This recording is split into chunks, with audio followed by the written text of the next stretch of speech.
to address and to inaugurate this program of Wealthy West along with IEM Entrepreneurship Cell. Thank you, sir. The session is yours. You can please continue with it. Thank you, sir. Shondita, good morning. Good morning. Very good morning. Good morning. Shondita, the session from 11. You are going to stay for that long? Okay, so I'll log in at around 10:50. Okay, that's okay. Absolutely okay. Okay, good. Okay, thank you. Sir, you can start. Okay. Good morning, all. So good morning, I'm very happy. Good morning, sir. Good morning. Good morning. Good morning, sir. Good morning, sir.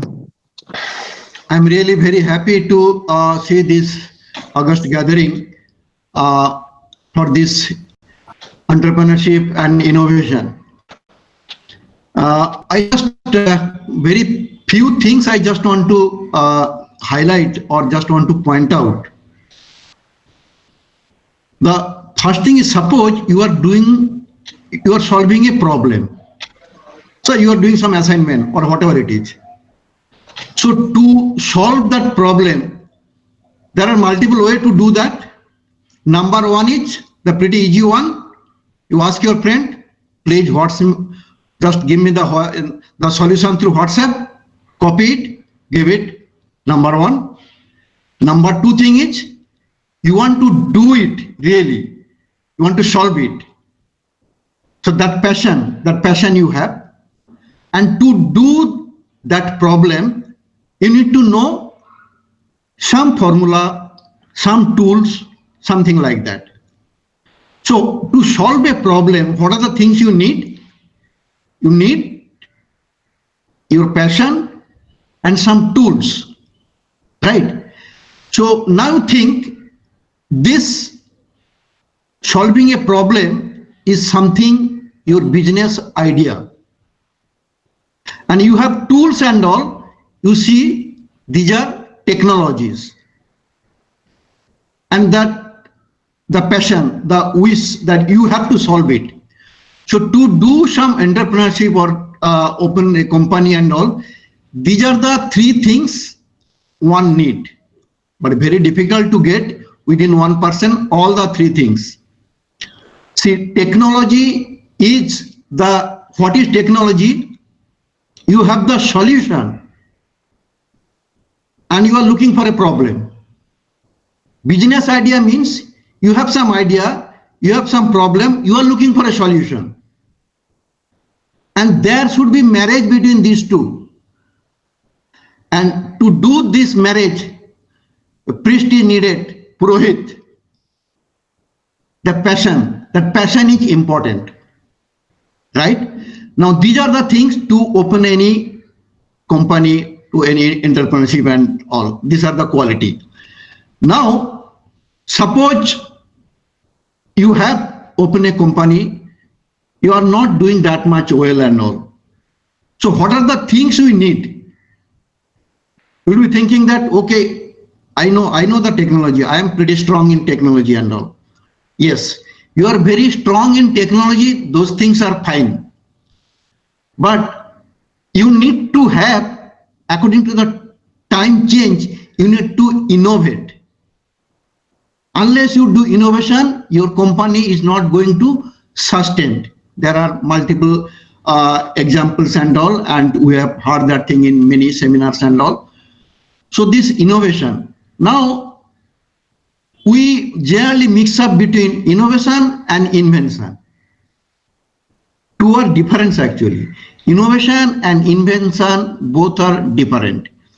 Invention, if you multiply with the commercialization factor, invention multiply with the commercialization factor, then you will be getting the innovation. See, if it is only invention, no value. If if nobody is going to buy it, no market value. Your innovation is zero. Same thing. You have something commercial value, but you don't have any innovation. Others will come and take the market.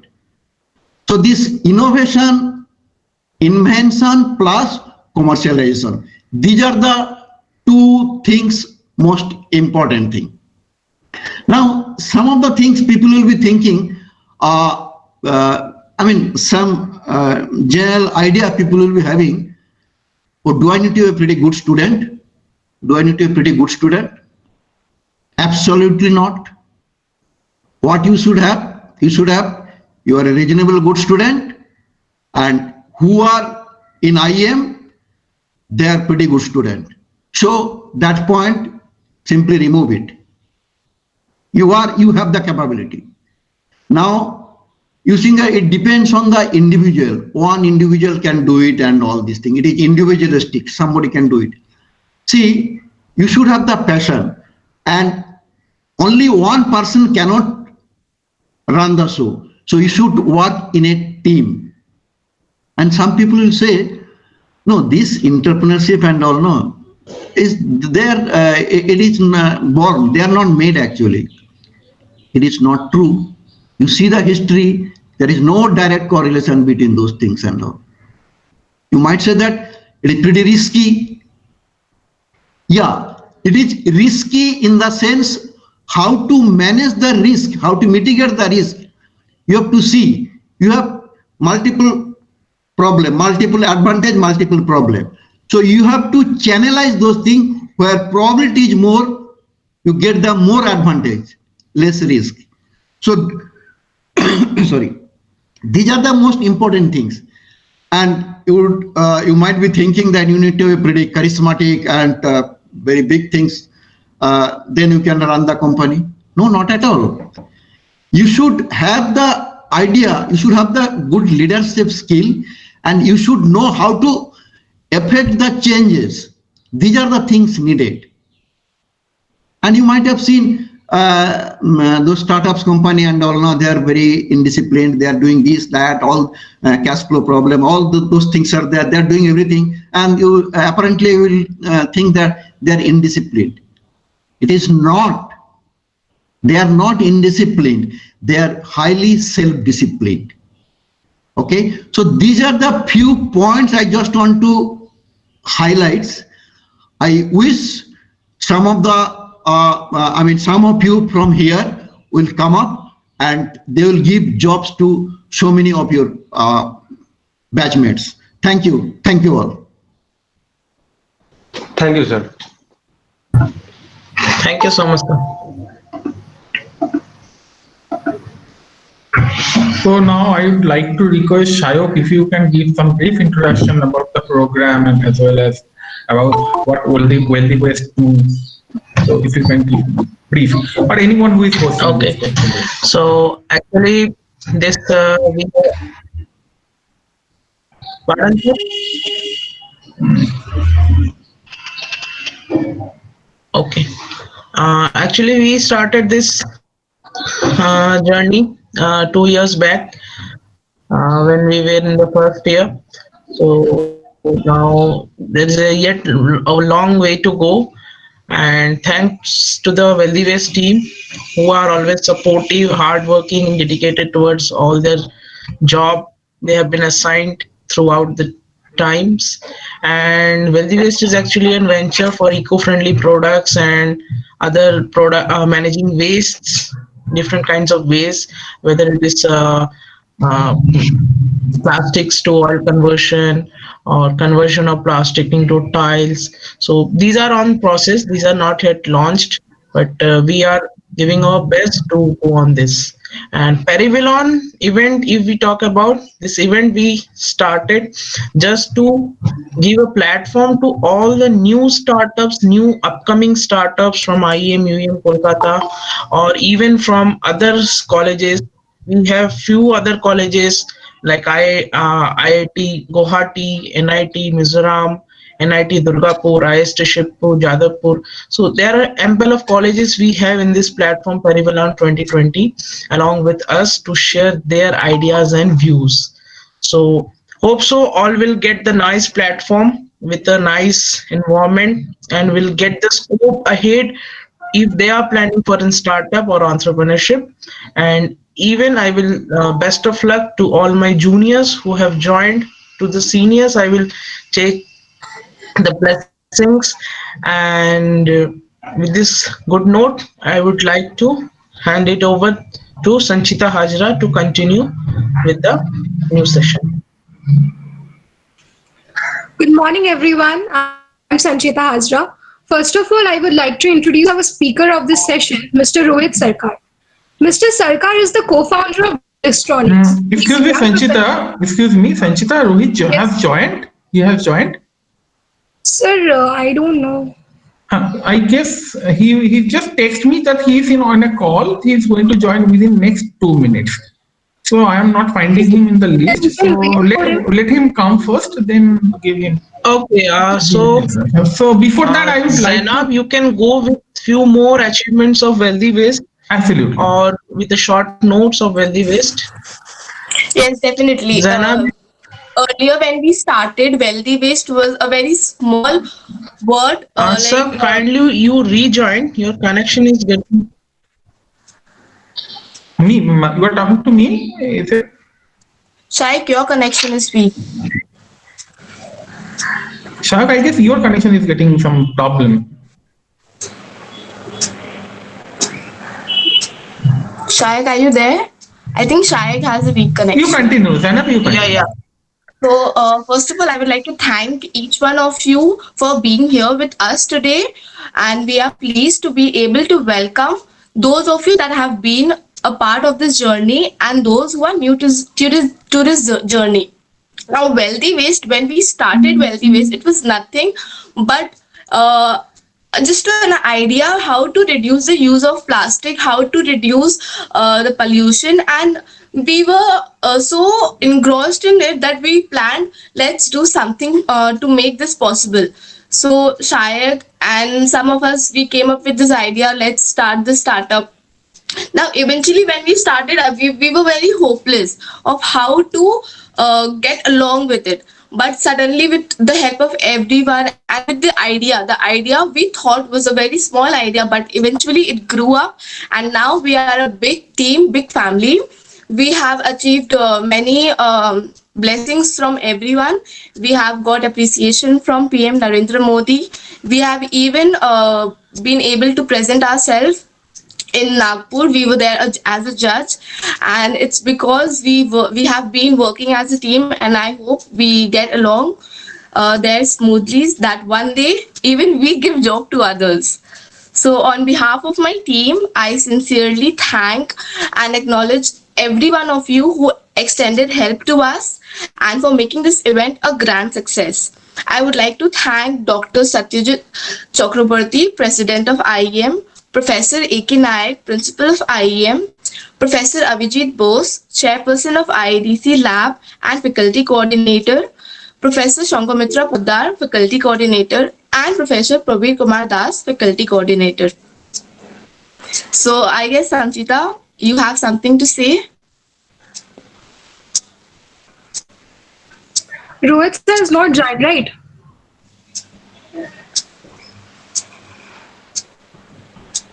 Has he joined? No.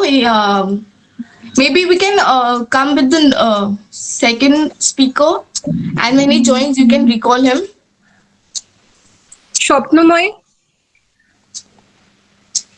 Is the second speaker present?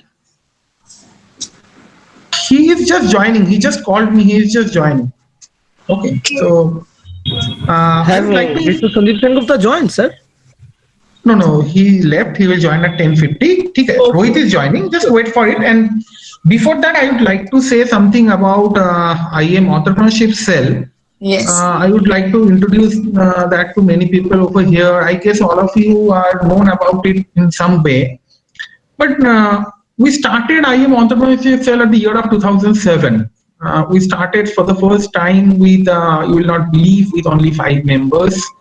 And it was during that time, I was not in college, I was a student during that time. And Professor Indranil Mukhopadhyay, maybe most of you know him. So he started with 5-6 students. I was a part of that cell during that time as a student.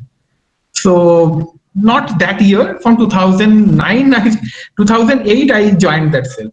So during that time, I have found what is entrepreneurship is all about, how entrepreneurship could be celebrated. That is very important. See, entrepreneurship is not a stressful job. It is a job of love and passion, and it has to be celebrated anyway. So in that way, we started learning that what is, and during that time, believe me, that awareness of entrepreneurship was not so much. You are going to get in IEM itself, maybe you are going to get only one entrepreneur in a year from the entire thing, or in 2 years or 3 years, like that. So during that time, everybody was looking for job. All of you know, we used to get jobs. So everybody was very much interested that hands-on job and money from the first month. So nobody was that much challenging to take challenges and create some job. Now I have seen the change in the entire India, even how the entire ecosystem changed. There was not much awareness about even government of India. Nobody is thought about in that way that entrepreneurship could be a next level thing in next 10 years. Nobody knew about it. How today people know at 2020. Now today government taking the initiative. We are doing this program with along with IEM, IIC, IEM Innovation and Entrepreneurship Council, which is supported by Ministry of HRD, Ministry of Human Resource Development, Government of India. Now they are today opening the cells in every around more than 1,500 colleges to promote entrepreneurship from government level, and they have target to make it around 50,000 colleges to promote this particular initiative.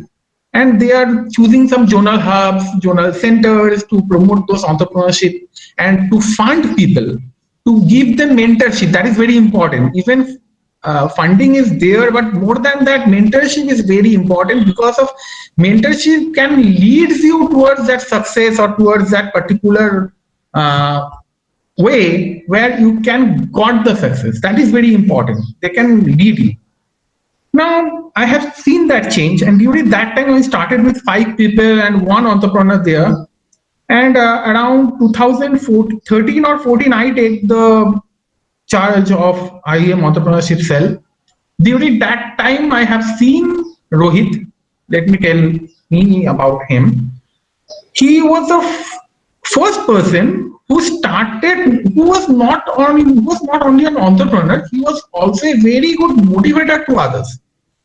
He started celebrating things.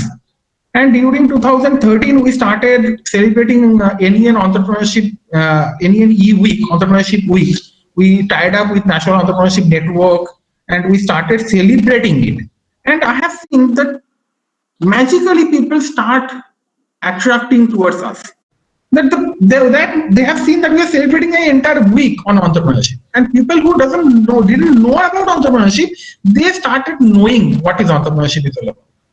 And Rohit became the not the first, but the person who became entrepreneur, and he was connected with many of the others, as he was during that time he was president of that cell, and many people comes to know, okay, as Rohit can do it, we can also do it in the further way. And he inspired few of his juniors who became good entrepreneurs right now. And in that way, I started with one startup company, that is Distronics. I started mentoring with them. And today, I can say that I have seen and I have found around more than 50 startup companies formed in last 7 years. And today, I am very happy to see that many of you wants to be an entrepreneur. That is very important thing. And today, the young faces, the enthusiastic faces, the passionate people whom I am finding over here, those who want to be an entrepreneur, those who are trying hard. I know this is not an easy way. Getting job is very easy, but doing something by your own. I have seen that. Yeah, I have seen Rohit has joined. So doing something by your own is very difficult. So I have seen Rohit's journey starting from his beginning. When he was in second year, first year, he used to organize various events in college. He used to be the part of the good responsible position in college. So I have seen his journey. I have seen how much he suffered, how much he given time. Okay. So I will not going to take much more time. I am going to call who is going to host this particular session. So I will be posting it. Sanchita, so you just go on with your thing, and I would like to you just call Rohit sir to give his speech, and I introduce Rohit in a little bit as your alumni, as your senior, who achieved that level starting from nowhere, believe me, and he will share the story. And next, Sanchita, you just take Yes, over and yes, So thank you I guys. would like to introduce our speaker of the section, Mr. Rohit. Mr. Sarkar is the co-founder of Stronics. He is a young professional in the technology space, passion for entrepreneurship. In the past years, he has been involved in industrial and has been training students on it. He has also led the incubation grant for his college for IEDC. He has been involved in labs, students leadership program, as well as internships at different. Now I will hand over the mic. Welcome, Sumit, with this. So, Hi, good morning, everyone. Thank you for the lovely introduction. morning. So I'm just going to probably share my screen and then hit it off.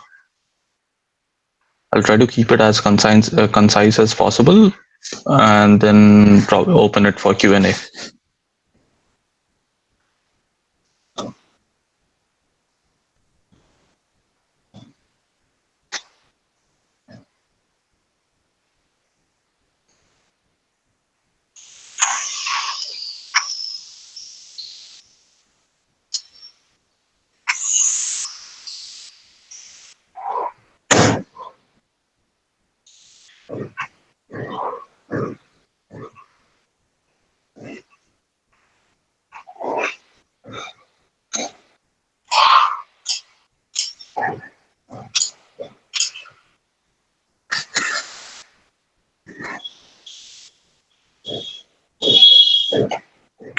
I hope my screen is visible to everyone.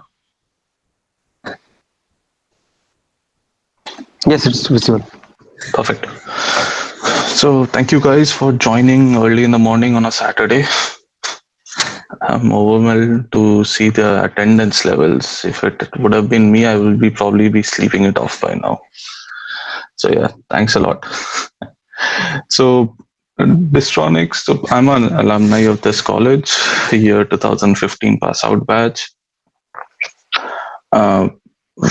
Bistronics, our startup, we primarily ventured into it while I was in college. We are two people who started it. Me, myself, and Mr. Rahul Sharma. He's also an alumni of this college, 2013 batch, senior of mine.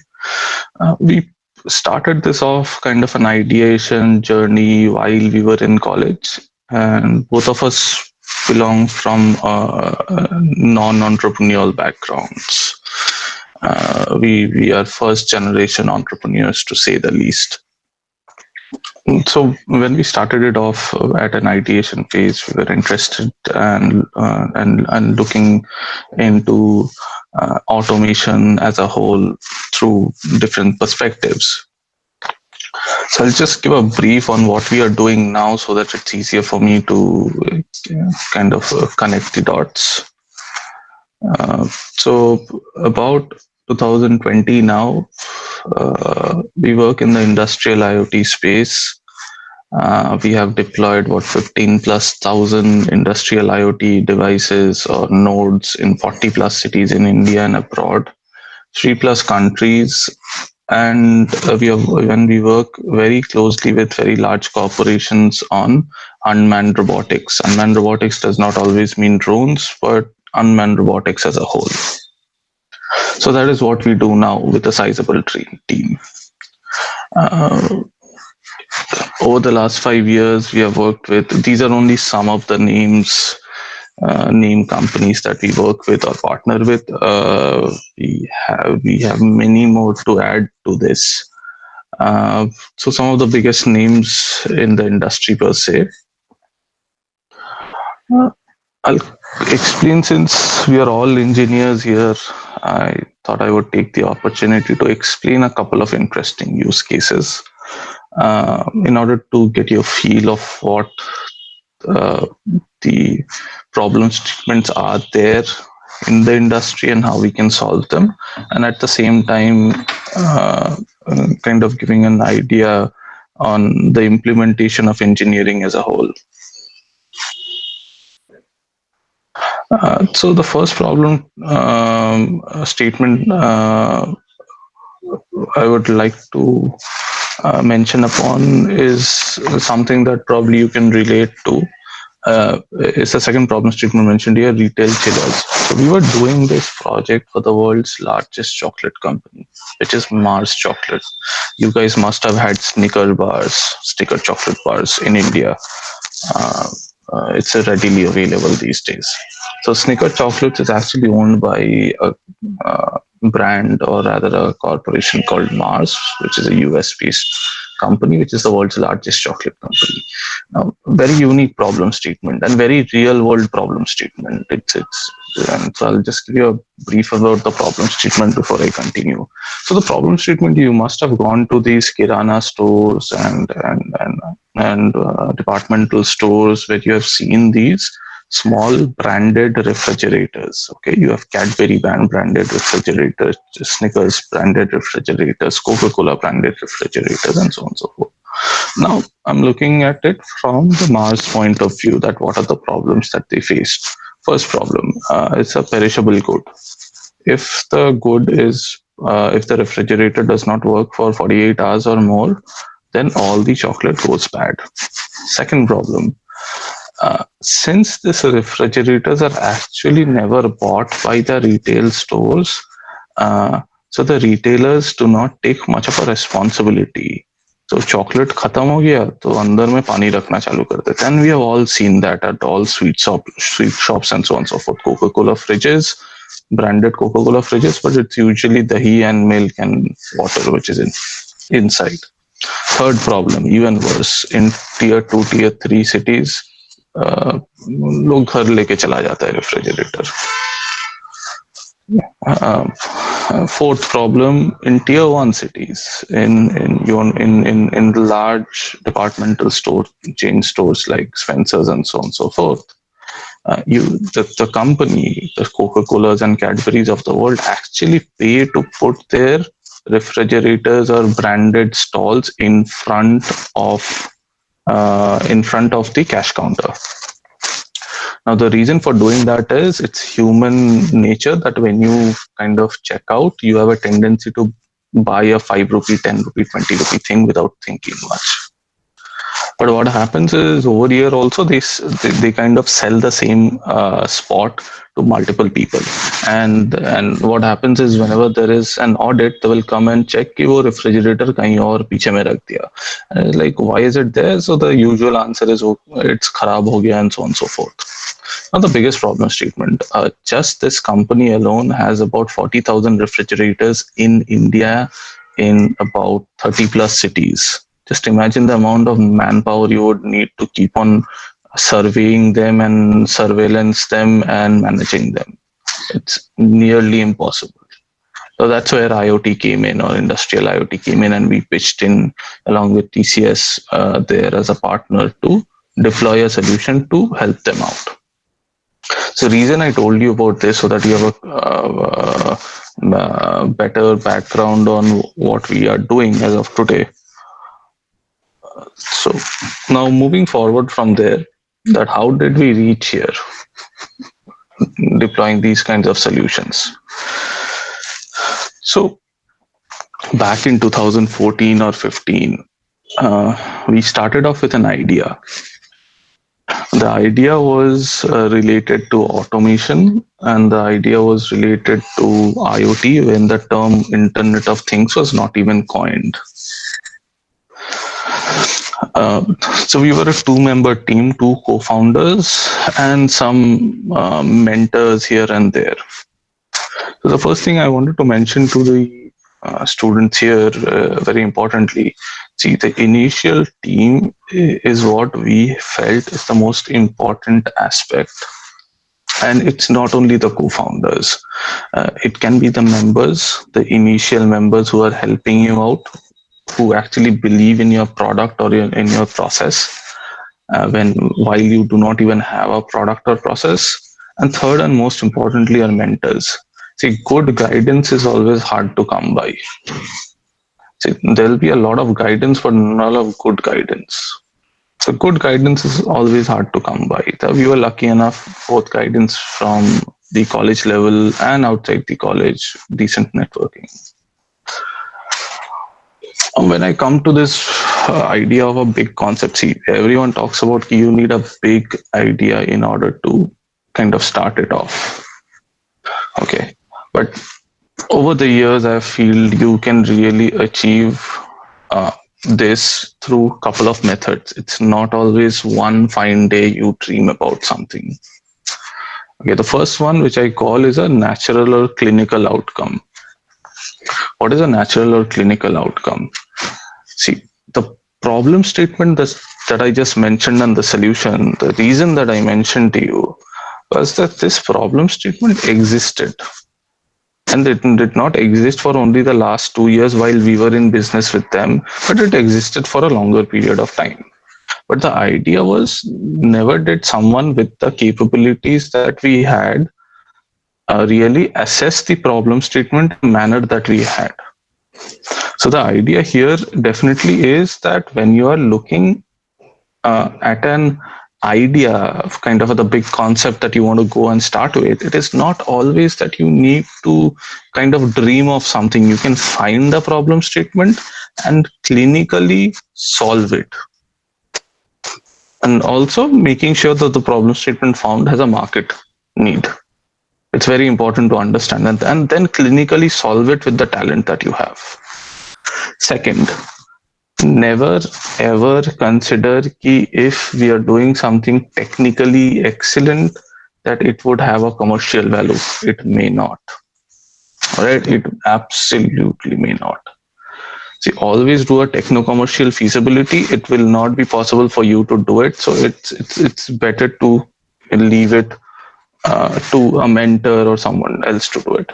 Proof of concept is something that everyone is aware of, and then field evaluation. See, people usually jump the gun after the proof of concept, but it's usually not the case. It is always good to do a field evaluation where you actually take your product or your service to customers and get their feedback.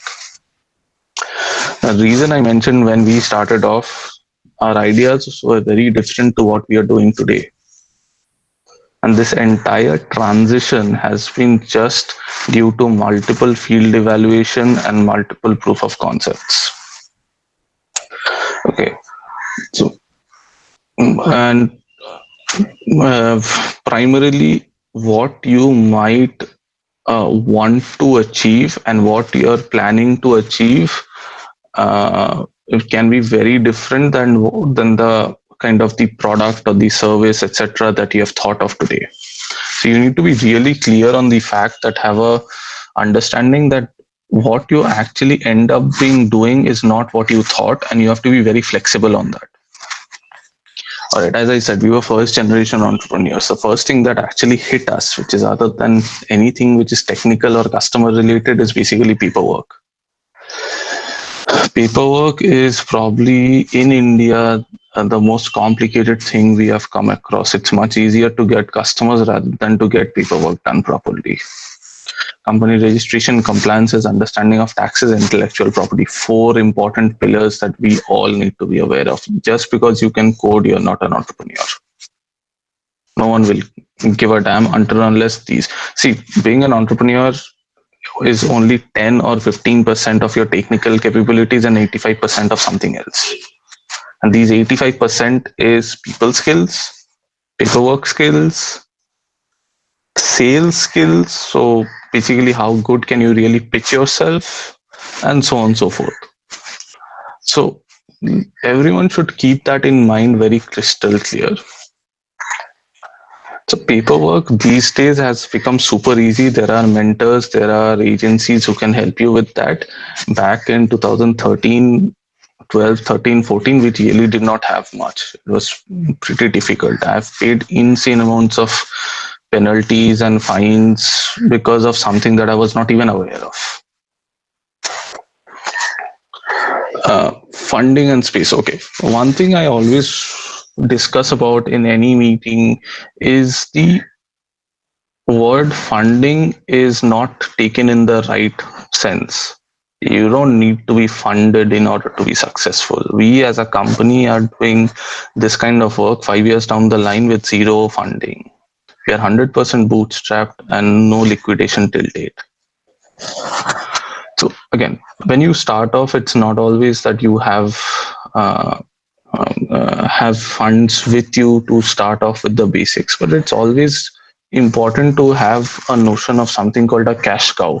What is a cash cow? Cash cow is kind of your go-to easy to market product or service which is may not be related to your main service or main product that you want to achieve, yet you're be able to generate some revenue. All right, that's basically what a cash cow is. I'll give an example on how we did it, but just to give a background. Other than that, friends and families are going to be your first relying hope, because banks, VCs, or crowdfunding is not going to help you in the initial seed funding days when you just start off. Space. We started off from basically our garage, moved to a small rented apartment.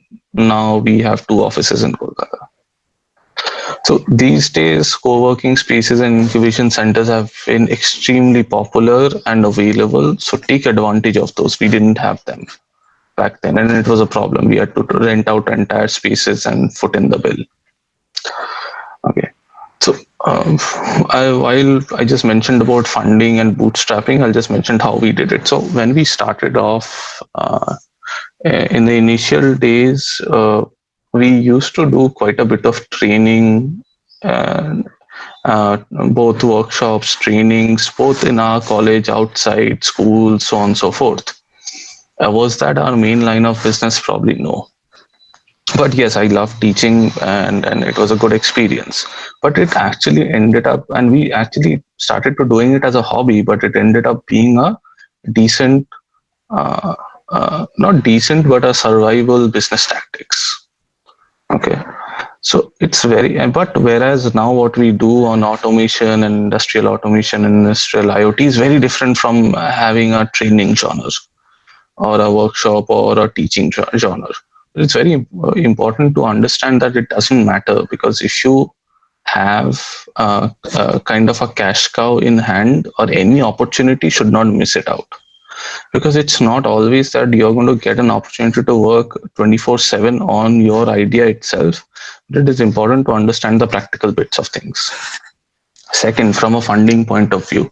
So while I'm talking about my story specifically here in order to join the dots, while I was in college, I did quite a bit of odd jobs. Okay, the random odd jobs. After that, I tried my level best to get to participate in corporate competitions, national level competitions, and so on and so forth. Intel, Renaissance, Texas Instruments, name it, I have won all of them back in my college days.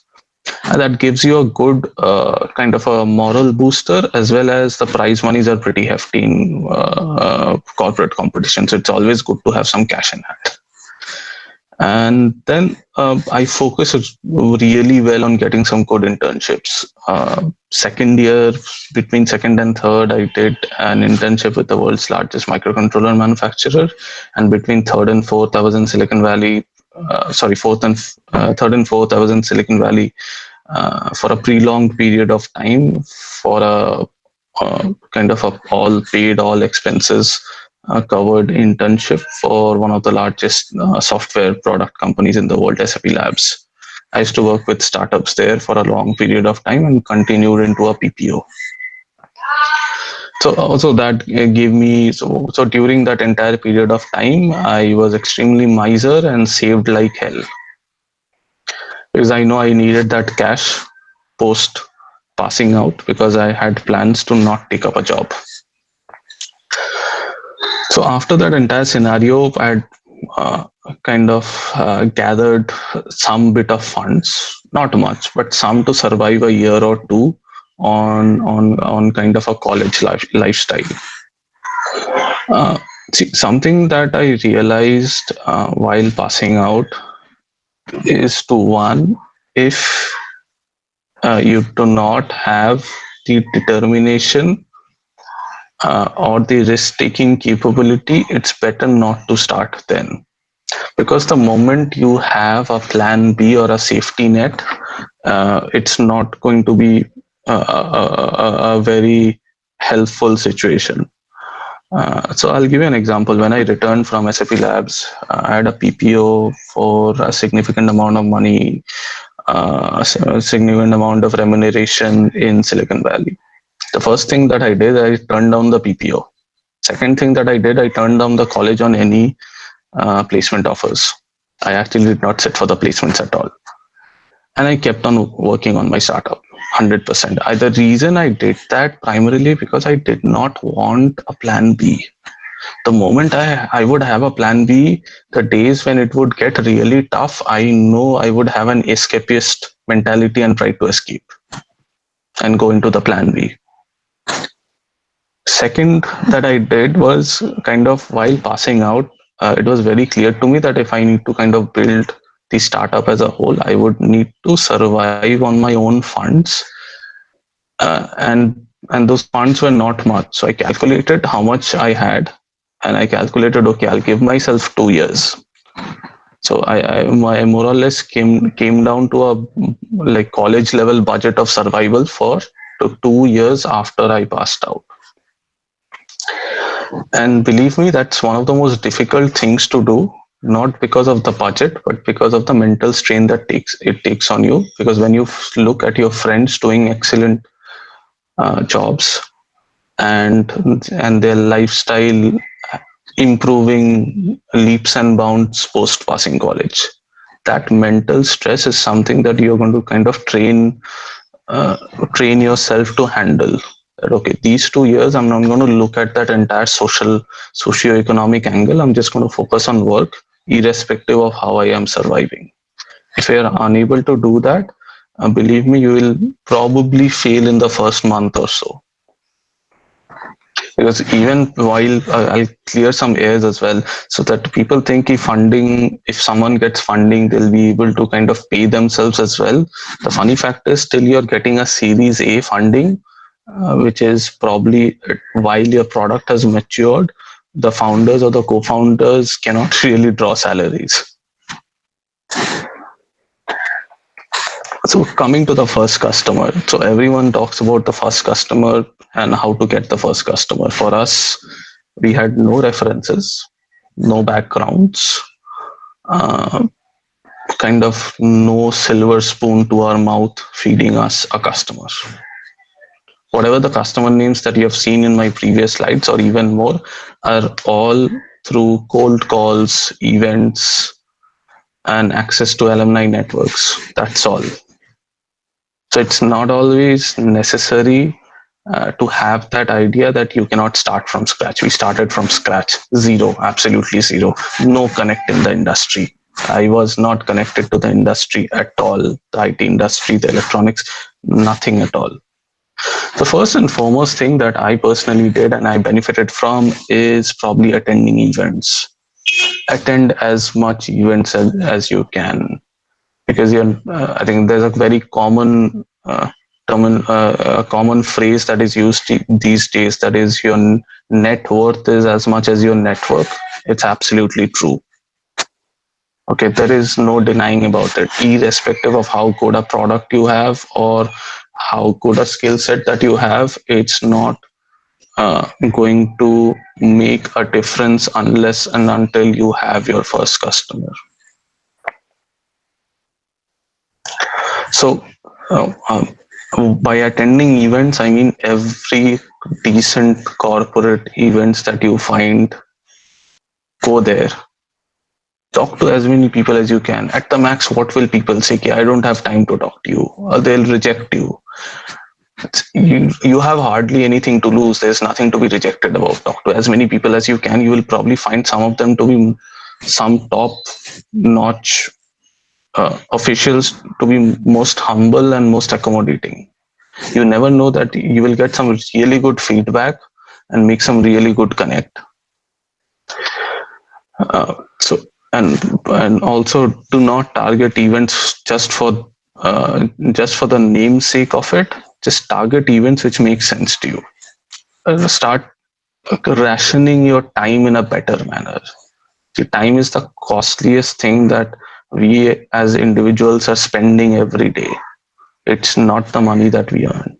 It's the time that we spend is the costliest thing that we spend. So even during your college days, try to rationalize on the time. Use the time in the best possible manner. Access to alumni network. I think sure, family and friends, you need to reach out to anyone and everyone you can in order to find good contacts. Cold calling. So you would be surprised to know you can actually get a customer like an Aditya Builder Group just by cold calling. We actually have done that. So cold calling is not necessarily that you have the details of a particular person when you're cold calling. You can as good as kind of email them to as much extent as possible. See, the fun fact of today's time is that you want someone's contact details. It's not too difficult. You can find them on LinkedIn. You can find their email addresses on their official websites. You can find them on Facebook. Find them, message them, and do not expect a reply. But chances are 1 out of 100, you will get a reply. Okay. So it's very important to understand that. Moving forward, sustainability and growth. So something that I always kind of mention is that your first customer is fine, your second customer is fine, your third customer is fine. But it gets even more kind of difficult from a management standpoint is not growing the team, but sustaining that team. So in the first year or 2 years or 3 years, if you have, let's say, got a good response and increased your team size to let's say a substantial amount of 10 or 20 people. But if you're not doing that well on the 4th year, please have a plan in place to sustain that team. See, you should only bite so much that you can chew, because it doesn't make sense to have or increase the team, or increase not only the team, the entire resources, assets, and so on and so forth, without having the capability to sustain it. See, the planning over here is absolutely crucial. No one should get swayed by some initial success and kind of ramp up the team thinking that I'm going to be the next Facebook. It doesn't happen like that. Okay, you need to be very careful on the right team sizes as well as kind of the long-term plans. So the first year or 2 or 3 years, you're trying to survive. The 4th year, the 5th year onwards, you're trying to grow. And the moment you try to grow, you need to have a good, sustainable plan in place. Because if you're not having a sustainable plan in place and one fine day, you don't get the amount of customers that you need, and if you need to dismantle the team, believe me, that's the worst that can happen to you. The moment you dismantle a team, your reputation goes down the line. Never ever do that. If need be, do not take up all the offers or customer offers that you're getting. Only take up the ones that makes more sense to you. I'm not saying that you be choosy, but I'm saying do not take up more work than you can handle. And this has happened to us, and henceforth it's a first-hand experience. Something that I've started to believe in, and which we missed out primarily back in the day when we started, is the ecosystem did not exist. Okay, all the components that you find as part of an ecosystem existed in individual silos, but they were really not connected. Today, for the last couple of years, I'm part of different corporate lobby organizations, may that be CII or ICC or etc., where I'm part of a couple of their core committees and subcommittees in order to kind of make this ecosystem a reality and make this ecosystem work. Is I feel in today's time, anyone who is starting up, there are avenues where if you go, you will find this entire ecosystem connect at the same place, which did not even exist. And I'm working with several agencies to ensure this happens to the best of the like to the best of our capabilities in the eastern region, because we really lack this ecosystem in the eastern region. See, in today's time, the investors and the educational institutes are pretty much connected. Even the educational institute, your mentor professors, etc., will know some VCs and so on and so forth. See, participation of the industry is slowly coming in. But on the other hand, if you find mentors, also mentors in technology, legal, and finance, all three aspects is equally important for an entrepreneur. It's not that they're all segregated. So these mentors, so participation of the industry is probably something which is still a gray area, which we haven't been able to pull in yet to the extent that we would have liked to. But at the same time, the other three aspects are connected. So today, if someone is starting up, needs a help, if they go and approach maybe Avijit sir, he knows whom to connect you with. That is, there are groups which will help you with these 3 or 4 aspects at one go. You will waste much less time. So that was about it that I had to offer. That is a piece of the journey along with some advices that I thought I would hand over. Any specific questions, I'll open it up. I think we have another 10 minutes to go. Thank you.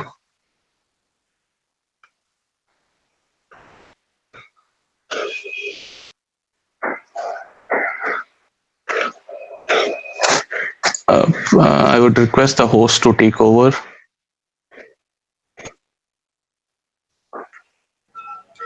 Rohit, are you there?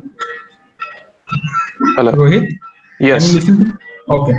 So I guess it was actually, you heard it from horse's mouth, that what are the things he has suffered, what are the things he have learned during the entire tenure. And today, I guess you got a very clear idea and vision of what to do and what not to do. That is very important thing. So what not to, that is very important, and how you need to form your team, how you need to make your business not only grown but sustainable. That is very important, isn't it, Rohit? So being a sustainable business is very important, and for that you need to have a very good team. Now somebody, Rohit, having asking some question, Muhammad Aziz, he's asking that, can you just brief the major issues what you faced during your startup days? Starting up itself is the major issue. So I would request to be more specific, but other than that, what I faced, I'll first and foremost. Say, I am making it more specific for you. Yeah. See, the major issues like what to do, where you are expertise in, that identification, now how to move forward, and how to make it a real starter from starting to, I have seen you to do lots of projects in your life, in your daily, and you transform those projects into your passion and to your startup. I have seen that phase. Now they never seen that.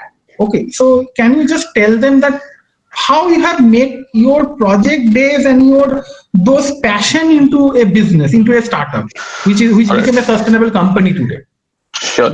Thank you for the question, sir. I can see a couple of other questions as well. Absolutely. I'll just put one by one. First, major issues that I faced. So as I said, the major issue that I would kind of categorize is not the legal or the technical or the customer, but the major issue is when you fight with yourself into preparing your mental state to a situation where you are going to ignore what your friends are doing or what the society is doing and what the society is saying about you for a certain period of time in order to build something. Because the moment you give in order to and start giving in to what the society is saying or what your friends are telling about you, you're gone. You're absolutely gone. Forget startups. It's going to be very hard to continue. So it's something that you should keep in mind. I can see another question. Can you give a brief advice? Let me go it for you. Can you brief or advise how to make a team and how to find team members? Yes, I think this is a very solid question. There is a typical phrase that opposites attract. It makes absolute sense when you're making your initial team, that is your partners, co-founders, and so on and so forth. Something that you're good at, and if you're partnering with another person who is good at the same thing, chances are you guys are going to fail. Because what you're good at and what your partner is good at needs to be different, so that you kind of cover the entire blanket of things. I'll give you an example. I am okay when it comes to product design. I'm okay when it comes to sales and marketing, business development per se, branding. My startup, my partner, Mr. Rahul Sharma, he's an excellent when it comes to electronics. And matter of fact, he's good in finance as well. So now we kind of covered the major functionalities of our organization, both of us put together. So that is how you should be. Either you're a one-man army or a two-man army or a three-man army, etc. So that initial team should be able to cover all the aspects of running a company without anyone's dependency. I can see there is a bombardment of question is going on. So people one by one, there are questions said, how can we eliminate option B? Because always keep something to fall back on in case of our plan fails. So how they need to skip that one, or maybe they are talking about some pivoting of their businesses if there is some problem occurs. See, what I've learned is never have a plan B. Right? That's great. I have burnt my plan Bs in my own hand. Okay, I just told you what my plan B was. That was some of the best job offers anyone in this college had received at that point of time. And I've burnt it with my own hands. The reason I did that, in order to make sure that I am committed to myself. Otherwise, the next day after passing out, I would have got a flight to San Francisco and joined my leisurely job at Silicon Valley, having a nice life.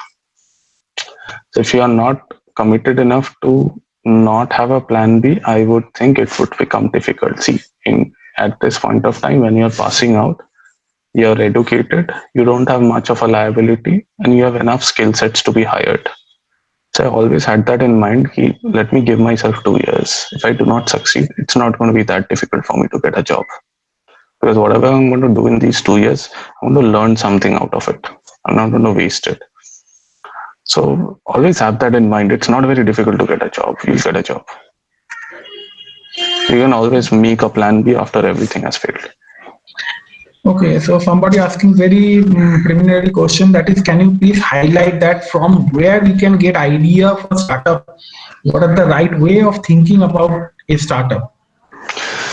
See, as I mentioned in one of my slides, the moment in a situation where you do not have this great big idea, try to be as clinical as possible. Most of the most successful startups in the world are actually a clinical outcome of solving a problem statement. Okay. Thank you. I guess Shondipta has joined. Shondipta, are you there? Yes, I am there. Rohit can carry on. Yes. Thank you. Good morning, Shondipta. Hope all well. Good morning. Good morning. I think there's a minute left. Sorry for eating up on your time, Shondipta. No. You just carry on. No problem. So let me other questions which I have got. So, what are the most common pitfalls to avoid in growth market? I don't know, but she's trying to ask. Pitfalls avoiding growth market is something that I explained. See, if you're not scaling sustainably, it's the biggest pitfall, because the day that your rate of growth has shunned, then that would primarily show that your sustainable characteristics, that how sustainable was your plan, expansion plans, your growth plans. So always be sustainable. I'm not saying that think negatively or think pessimistically. Be optimistic, but kind of keep it in limits where it is manageable by you. Rohit, Rostov, thank you. Good experience. And then there is a question: is it necessary to have a team in the initial stage of having a startup? Very difficult to say. It may not be. It may be a 2-people team or a 3-people team. It depends on what you're trying to solve. I have seen people kind of solve problem statements as a one-man army.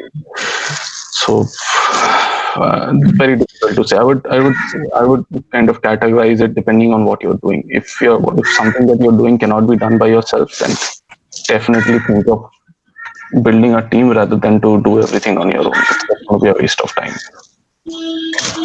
There is another question: how to get funds during your starting phase? That is a very common question in everyone's mind, that how to get funds. I don't know. Maybe funds is very important for every one of them. So I just explained this. Yeah, I just explained this funding space in initial days. See, the only people who will give you funds is your family and friends. Until unless you have really built something, no one. And the second option is when you have kind of build your own little funds. Shift করাতে হবে না, Sandeep sir তো join করে গেছে। আচ্ছা, এবার আরেকটা জিনিস বলছি। Hello. Anyways, I think the other most important factor would be primarily to build your own little funds by getting a cash cow, something that I was explaining, or doing odd jobs. It doesn't hurt to have a cash cow and doing odd jobs to build some funds. No one is going to fund you in your initial days. If someone goes out looking for funding as their first objective, they should stop. So thank you, Rohit. Thank you for all the insight. I have seen your journey. I have seen how much you worked, how much dedicatedly you worked. You never cared about how many hours you are working. You never cared about either it is night or day, either it is what time of the day is going on. We have shared lots of time together, even worked for days and night all together. We can remember these are the golden days of both of us, for both of us and the entire team. I have seen Rahul to start with. I have seen how he started with making small circuits to become a very knowledgeable person in this industry. He is one of the very knowledgeable person, I admit it. And I have seen how being a IT engineer, which was totally way beyond electronics and embedded, you became so much interested in how you went to every IIT competitions, as you told that you need to choose competitions very carefully, where you need to, what are the events you have to choose, and you create your own network, how you transform yourself from just being from an IT engineer to a person who is an expert in embedded and a person who can actually present his brand. I have seen you done it wonderfully. We have another person with us, and thank you for this session. It was an extraordinary session. I guess it was an eye-opener for many of the students over here and the startups who are just started up or maybe working for the last 1 or 2 years. So it was a fantastic session. Thank you, Rohit. Thank you very much. And here we have another person with us. Thank you for the time, sir. Sandipta. Thank you. Thank you all the for best. being Sorry, I will not so be able to early stay morning. in, but I'll look at the recordings later. Thank you, sir. Thank you, everyone. Bye-bye. Thank you. And now I would like to I would just like to talk about little bit about Sandip, Mr. Sandip Sengupta. He is a very known person to me and like my elder brother from a